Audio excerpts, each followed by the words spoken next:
This video is an introduction to EQR-Opt Genesys, which is a filter optimization engine designed to work alongside Keysight Genesys. The unique thing about EQR-Opt Genesys is that it knows it's working on a Chebyshev filter, so it's looking for a Chebyshev transfer function in the passband of the filter. Because it can take advantage of what that transfer function should look like, this optimizer is much more efficient than typical general purpose optimizers for filter design. So here's our example. It's a simple n=5 edge-coupled filter described using the analytical models available in Genesys. We can optimize on any filter that you can describe in the Genesys environment. And the variables are here in the equation block. We're defining all the gaps between the quarter wave sections. The last gap is fixed and not an optimization variable because that gap is setting the return loss level of our filter. And then here's the lengths of the quarter wave sections. And in this case, we're using L1 twice, both at the input and the output. So for an n=5 filter, using our optimizer, we need 2 times n variables. So we need 10 variables to optimize on. And here's the current state of the filter. It's not perfect yet. We expect to see 5 distinct return loss nulls in the passband of the filter. And here we get a hint of maybe 4 nulls, but we're not seeing all 5 and they're not sharp and distinct yet.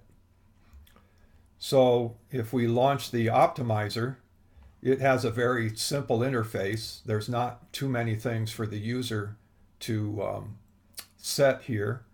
The key thing is we need to set the reflection zero frequencies in our circuit file, and this is how we communicate the center frequency and the bandwidth of the filter and the filter order to the optimizer. So the first and the last reflection zero frequencies are fixed. The user gets to set those. These inner frequencies are determined by the optimizer, and they're displayed when we're done, basically just for reference. So if we go ahead and start the optimization, we want to set this flag so that the status window doesn't flash at us. And we can hit the optimization button and watch the progress window on the optimizer.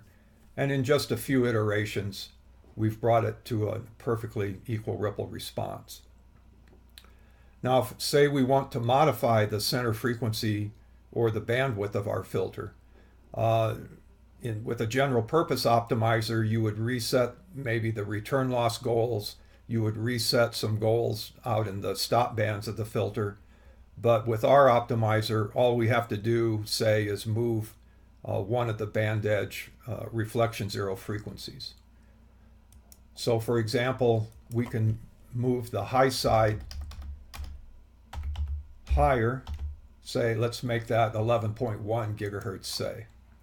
And now if we rerun the optimizer,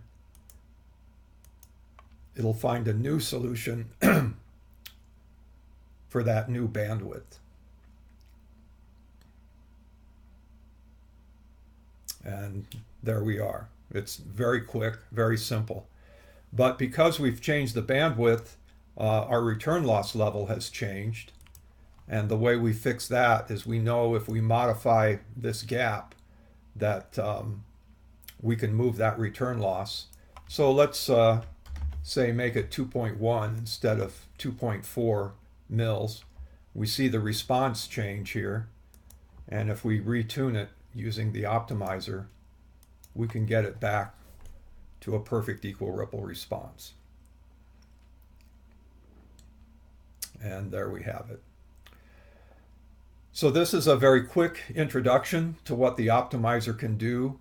In following videos, we'll show you some more complex examples.